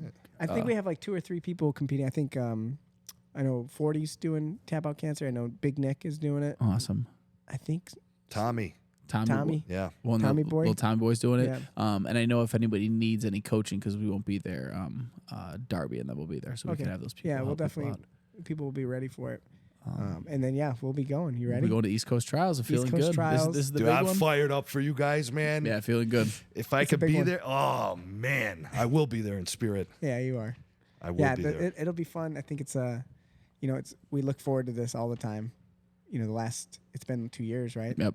Since the last time we were in East Coast Trials. This is the one. I want to really feel the difference. I Yeah. want to feel how much improvement we've made. And I'm excited for it. Yeah. Win, lose, or draw will be good. We're going out there to put a show on. Yeah. Yep. So after that, what else? Anything else? We got to find something between November 4th. We're going to go out to Florida for I'm sure- ADCC Open. I We'll feel definitely like find for the something. rest of the year, every weekend's going to have something. Yeah, we can find which, something. Our goal with the podcast is to try to do this as a weekly thing. But I'm sure there's going to be some times when we're going to have to maybe double up a day or Hey, something. We'll have to do we're it on the gonna- road. Yeah. Yeah. Oh, I was thinking about that. I don't know how you guys feel about it, but we could bring this because we're driving. Pretty easy. But I don't know. Might I be feel onto like- something there, man. I feel like Miguel. Yeah, An Miguel episode will be with an episode. Miguel? Yeah. You could keep We'll it ask him. rolling while you're rolling Literally down the while road. we're driving. Oh my goodness! And you and me could be rolling As you're keeping it rolling. Awesome. All right, All Kenny, right. do you have anything else, buddy? We're about an hour and 20 minutes into the conversation. I feel like I could talk to you forever. Yeah, we could. And I'll say this too. So something I want to say is, and I feel this way about a lot of people. And, in general, I feel like I like everyone at the school. But I feel like we've actually become really good friends. We are which I friends, appreciate man. that. You're a brother, You know what I mean? man. Like, For sure. Which, I don't think it has to be that way. We've talked about this. Like, a lot of people don't want that. And I'm completely comfortable with that. Let's say you go to, like a fast food restaurant, you don't try to get to know the people who you're buying something from. What? Kyle does. Be my friend. I need a friend. but like with this environment, this school, and it's like you do form friendships with people, and no matter what happens in life, if you end up moving, you end up going away, we'll always be buddies, even if you go train We will, somewhere else man. and whatever. We It's will. just the way it goes. So For sure. I appreciate you becoming a friend, not just a student, and Do right back at you, man. And you too, Kyle. I think And the you, world man. of both you guys. Awesome. Stand that up guy's dudes. cool. Yeah. Yeah, he's all right. He's So all right. yeah, any words of wisdom to finish up? No, everybody listening, man. If you're not training already, you should get your ass in over here at Real. We're in the corner of 59 and what is that, Stearns? Nice, good promo. You good? Hop in, man. I know you're a Stoic philosophy man. Give me one Stoic philosophy line you like. Ooh, yeah, man. I could go on about that. I'll give you one before. I like don't attribute to malice what you can attribute to ignorance. That's one of my That's very favorites. beautiful. I like that one. So I'm not going to give a I like- quote, but, just control your emotions. The situation is going to be there. It's inevitable. But work on yourself as a person and control how you're reacting to it. You're the master of the situation, not the situation. Ooh. Boom. Awesome. That's You gotta beautiful play a words. noise for that. That's beautiful words from Kenny right there. Awesome. And then Buy my book for $14.99. so we'll just say this has been a pretty smooth episode. This I went like really good for our first one. Yeah, this is our first interview. It's our first interview. Oh. Yep. So Oh, this is yeah. All So right. you're the test subject. I mean, I So feel if- like this is the if you good tank, it's my format. fault. We do have the ability for people to make suggestions. I do have some suggestions. I'm gonna go grab my phone really quick. All right. So we did ask for people to give you some questions. I think yeah, this I is remember something. that. This is what we're gonna do every episode. So when we decide who's gonna be on the show, I'm gonna post on social media and see if anyone has any I questions. got a for you. question about the questions. Please, Are hit you it. going to tell me who asked the I'm question? I'm gonna wait and see if it makes sense for me to tell you or not. So So I'm going to start with the first one that we got, which I'm sure like you'll it. know this one pretty well. Okay. Do you even lift, bro? I think I asked that. Yes. So that was the do. first one from I you. do. Do you even lift, bro? Okay. Now this one's interesting. Ready? I'm not going to tell you who yet. So why is your motto, be gay and do crime? Why is that so exciting to you? Great question. You know what? I'm glad you brought that up. So at work, we got a lay-down yard. If you don't know what that means, that's where we park all our construction equipment. And it's in Chinatown. And there's a building, an old factory, and there's this old graffiti, probably from the 70s or 80s, and it says, be gay, do crime. And it's big, it's bold, it's in an interesting font, and it's just been fucking screaming at me every morning for about a year since we've been using this yard. And it's just like, if you really, I mean, you can like glance past that and be like, yeah, be gay, do crime. But then if you really look at it, be gay, do crime. Think about it. What does it mean? What does it mean? Double rainbow. What does it mean? Be gay, do crime. So yeah, that's why I guess really. it was your sign to do jujitsu. It could have been it, man. Where I was like, that's why. You want to know who asked it? Yeah. Pete the Greek. Hey, bro. What's the next question for He's Pete the the Greek? man. They're all there from more? Pete. No, they're He's not. the man. Shout out to Pete. This one you probably don't want to answer, but any OSHA violations on construction sites? No None OSHA. and never will we be. don't even want to. Just we'll let it OSHA out. Man. They're probably gonna start Okay, listening now. here's a good one. The question is, do you like anyone at the gym more than a friend? Raging Ron. Probably Ron. I was gonna say Ron. Yeah, probably. No, you know what? I'm gonna answer that question. It's a funny question, but I do, because I look at you guys like brothers, and brothers I like more than friends. So yes, all you guys, you all know who you are, man. You know. Love it. Touching. All right, this one's from Adrian. Oh God. What's your nickname and why are you called that? So these guys started calling me the Mountain. The Mountain's the Yeah. first nickname. What's the I other like the one? second one better. What is it? Bowser. Oh, Bowser. Yeah. Give me a yeah. Bowser laugh. It's good. Jack Black's Yeah, losing we his do job. that with the I know. kids. Yeah. I ordered an MMA Mario no gi. Yeah, you're all it's into pretty it. sharp. Yeah. But the mountain is actually, it's not mountain. La Montana. No, it's the mount tin. The As in the mount. Yeah. I like it. I like I it. thought that was pretty good. That was the sharp. mountain. I never got that. You That's didn't know good. that? No, that's Yeah. good. Yeah. Okay, this one is from, well, we already kind of asked this. It's from Phil, PDP.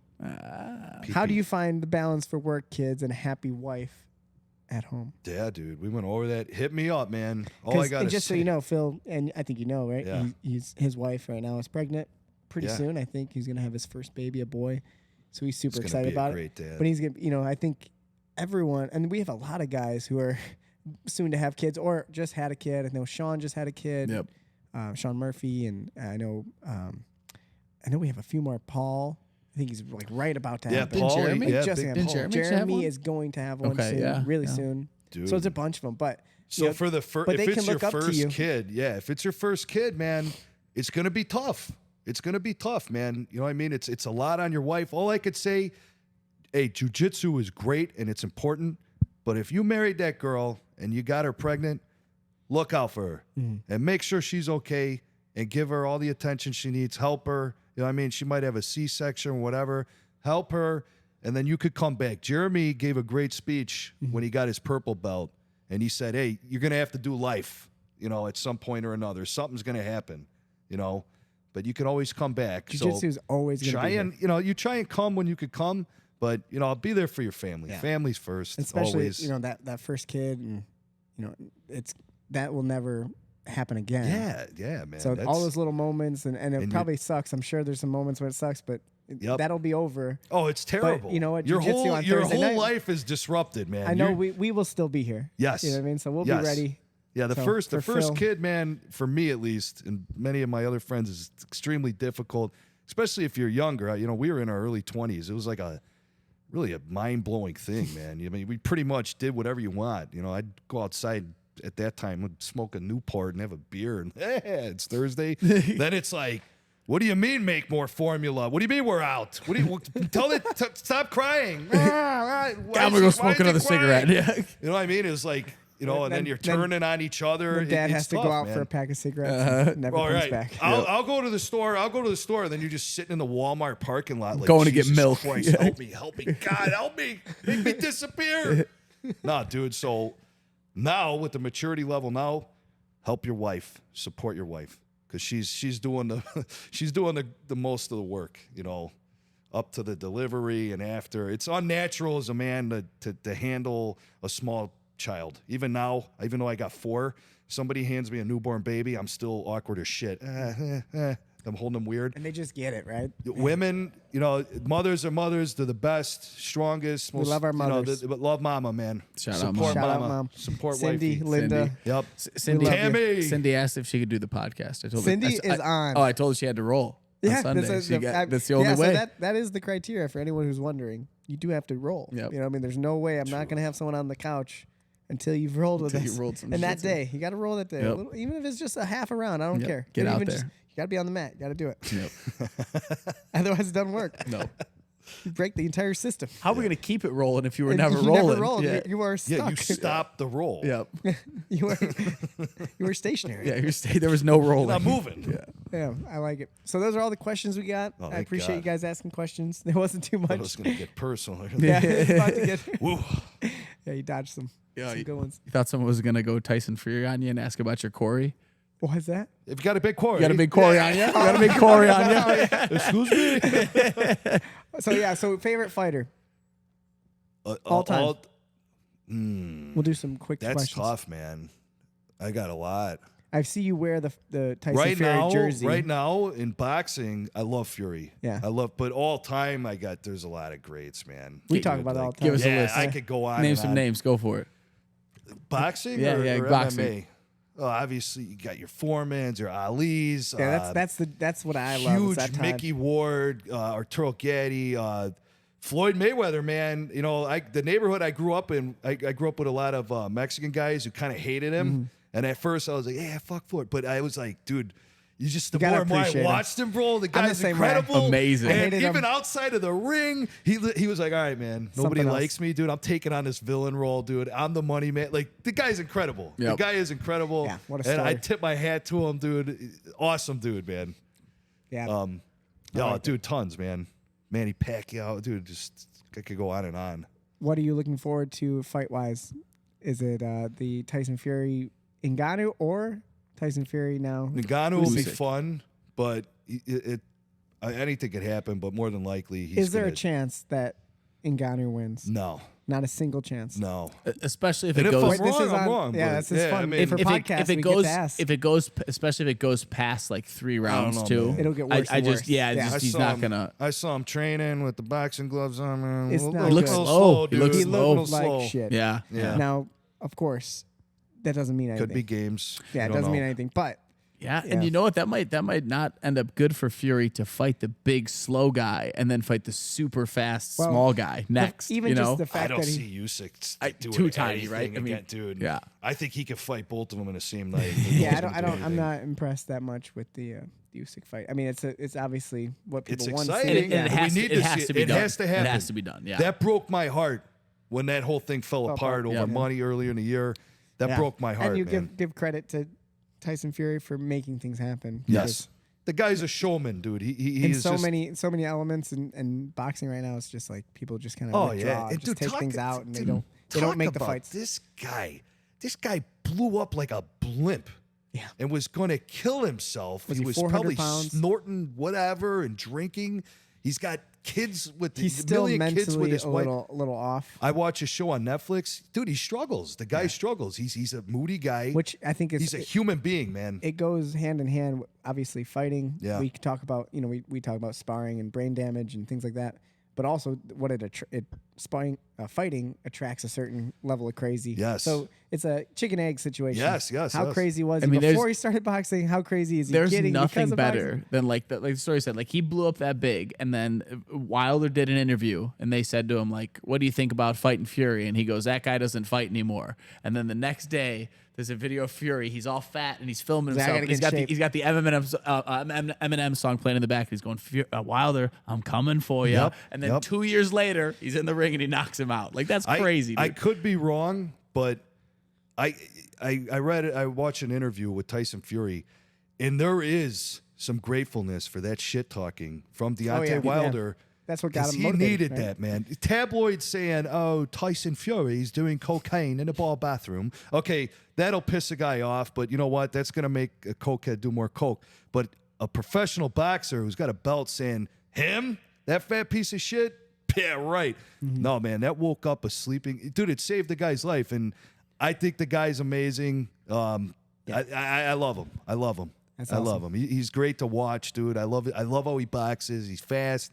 He boxes. Yeah, dude. He's a throwback to the 70s. Well, man. you got to be honest. Like, probably in the history of all humans, the best boxer ever. Like, I mean, who's gonna beat him? Yeah, I mean that's a huge well, Well, I statement. mean, he's because he's, of the size, Because of the size. That's you're what I'm onto saying. It is something. really crazy. Like no one is that size and moves like that. Like I'm sorry, but like Mike Tyson couldn't even hit him in the head. You couldn't reach his There's head. some truth to that statement I mean, he's because of the size. Yeah. I mean, like even Wilder is huge compared. I mean, like dude, Foreman's He's not that big. Wilder's like 6'7". He's huge. Wilder's but pretty he's, big, but he's dude. 230. Yes, You know yes. what I mean, but like I'm that's, talking about, he's like, but like he was Foreman, less than 230. He was like 220. Foreman's only like 6'3" or 6'4", which It's a different time, man. It's crazy to Generationally, think, though. people Yeah. even go back to like Marciano, Football, go same way thing. back, man. Yeah. Those guys, the heavyweights in 5'10", those days were 5'9". little, Yeah, man. yeah, Yeah, You know, they were like, they're my size. yeah. So I mean, dude, I'm telling you, it's crazy how. Yeah, no, he is a big boy. he's that's just for sure. enormous. Yeah, it just doesn't. And he can move. And he boxes. He's not just big. He can box. Yeah. But same time, to sell the fight, Ngannou's got special power. He can definitely, anyone in the world he could hurt. Yep. You just gotta touch him. Yep. He's gonna try to do it. But yeah, so it'd be fun. Okay, MMA. John Jones, Stipe Miocic. John Jones. Who's gonna win? Yeah, what do you John think? Jones. Yeah. And I like Stipe. Yeah, I really I feel do, like you would man. like Stipe. I like Stipe a lot. I Stipe's, think he's a yeah, great blue-collar, guy. He's like a tough dude. neighborhood guy, dude. He's got where's he from? Cleveland? Yeah. Yeah, I've always been a big Stipe fan. John Jones, invincible. I've always loved John Jones. John Jones is incredible. Okay, so now the real question. Yeah. John Jones versus Tyson Fury In an MMA fight. in a fight. Fight in the street? Just a fight. Yeah, I mean Tyson Fury's too knock-kneed. His like knees point in. He would just get taken down knock-kneed. immediately. Yeah, I'm going to go with John Jones. Yeah. Well, you never know, though. But you never man. know. You never know. I mean, But I think in a grappling realm, like, and there's just no way. John's a mean John's motherfucker, man. just me. John Oh, Jones. boy, Yeah, you- John yeah. Jones. Yeah, you're not going to. Yeah. Yeah. And I think Tyson knew that too, huh? Yeah. Like that boiled down real quick. It like stopped. Yeah. Like a halt. Remember, it was like a little bit. I mean, like if it's a quick, if it, you it know, was like they're- there was a little talk for a moment, and then it was like, it's like, no, I'm not doing that. Well, I'm the same not thing doing happened. MMA. He was saying the same thing when Cain Velasquez was a heavyweight champ. wanted Tyson to fight Fury him? was saying he wanted to fight him, and I just remember going like, "That's Cain would've gonna go mauled him. really bad. Yeah. Yeah, that's gonna It's go just really it's bad." like you put him in a cage, there's man. a It's lot more literally tools. Yeah. an animal in a You know, cage. Yeah, there's a lot more tools and there's a lot more training. You're not gonna. But, you like, could even what's give the- them a couple years to try and catch up, and you're not. So You're like just not. here's a great example. If you guys remember Ray Mercer, Oh yeah. Yeah. do you remember Ray Mercer? Yes, I do. Do you The remember Sylvia when he, fight? Yeah, when he knocked out Tim Sylvia. Yeah. Yes. Tim Sylvia went into that so confident. Do you know? Do you They're know like, the whole thing with that? What was it about? So the fight was they tried to have him We sign a watched fight. it live. I was there. They tried to have him sign a fight where it was going to be just small gloves boxing, and the commission wouldn't let him do Yeah, I it. do remember So that. they agreed before the fight to No kicks. just do no kicks, Yeah. and they came out and right away Tim Sylvia leg kicked him, and you see Ray Mercer give him this look like you motherfucker, remember this. and then just knocked him out mauled him, immediately. dude. Yeah, I think it was in Illinois, wasn't it? I mean, you would I think know. it Yeah, was. I think yeah. I was there. Maybe I'm wrong, but I think I remember that fight happening. Tim Sylvia's Yeah. shit. Yeah, it was Awesome. awesome. It was awesome. But yeah, Legend. just that's the only example Yeah. of a successful like clean knockout from a boxer in an MMA realm. Because then you have the other James Toney. which is so sad because I'm sure James Toney is one of the most amazing boxers ever. Yeah. And All all the time. MMA guys are just like, that's That guy, stupid he got fuck. ankle And you're like, dude, you have no idea. James No, Toney's yeah. the shit. James Toney was awesome, and he had the courage to do it. I think he just needed money, but he had the courage to do it. What about Strickland, man? Sean Strickland. man. What about that? Are you a fan now? You know what? Were I you always always? kind of No. liked the guy, but he blew me away. I mean, that Adesanya. I don't rewatch many fights 3-4 times over. Usually I'll watch them twice. I watched that one about 4 times. I was super impressed with. There was a lot of things going on. There was a lot of extremely technical things going on there that I'll never be capable of. Most people won't. That guy. Now he's a guy who spars all the Every time. day. dude. I don't think he hits pads. I don't think Yeah. he's ever Yeah. hit a pad in the Yeah. last 10 years. So but let's see the longevity. Like how long? Yeah. And that's yeah. I'm not saying it or not saying. I'm curious to see how that pans out. Yeah. I like him. He's fun to watch. I sent and him a he's nut. message on Instagram. I said, I get you. I get him, man. I get him. But he didn't answer, though. Kenney has a history of sending really great messages to really famous people. Okay. For the White Belt Bash, I screenshotted all the messages you sent that to was everyone. great. He invited everyone. Dana White, he invited, Joe Rogan. Yeah, he invited everyone. Yeah. It was Yeah. awesome. Neil Not that Armstrong. I many didn't really get too people many. showed up. Yeah, it's okay though. Yeah. We still had a good time. It was fun. all right. It was for us, baby. They thanks, missed out. Joe Rogan, they for missed nothing. out. Dude, you know what? I'll send a message to some guys or whatever. Even fighters, whoever. Hey, good job. Sometimes they answer me. And That's I'm cool. sincere. I'm not doing fanboy shit. Yeah. I don't want your autograph, bro. I'm not trying to meet you. That's cool, though. Hey, you I had a think great it's cool. fight. It's the same thing as like if Colton, Yep. To me, Colton, hey, man, awesome. I watched you on Flow. Dude, you look great, bro. Yes, thank you. Same thing, Max Holloway. Max, love you, dude. It was outstanding. Good job. I'm your fan. That's awesome. They don't answer. And if though. they reach, they don't answer. one of these, Colton does. one of these days they'll reach back out. Imagine that. Dan Everyone starts reaching back Manisal out. did. Oh, yeah. Dan, Did Dan Muscle we were you? talking with Yeah, him. so He's you've a been nice talking guy. to him, huh? Yeah, he's a nice guy. That's awesome. Scary guy. Was it all about the mother's milk thing? Yeah. And That's then what got it I started. looped Phil into it. It was a whole deal, man. It was pretty funny. He's got a good sense of humor. That's man. awesome. Yeah. Thanks, Dan. Dan's good, Yeah, dude. shout out to Dan. All right, I think we're done, man. What else? I got nothing else for you. I think that's good, everybody. Thank you for coming with us on episode 2 with Kenney. Thank you for being here with me, Joey. It was a good of one. course, man. I think so. Next week we'll continue this. The weekend after, we'll have to figure it out. We might not do a podcast that week, Cool. so we'll have to figure it out because we're gonna be on the road. Awesome. So maybe we'll plan. You guys won't know it. We won't ever even tell you, but we might record 2 next week. Yeah, we and might then have to do just- 2 in 1 week. and just leave them We're looking forward to it, for though. you guys. We got to have a sound for that. Ooh. Hey! Try another one. Give me one more. Oh. That's what we wanted. That's it. And that's how we end it. Awesome. So everybody, thanks for coming to the open mat and rolling with us. Kenney and Joey, thanks for keeping it rolling, and we're just gonna keep it rolling off the podcast. Goodbye. Later.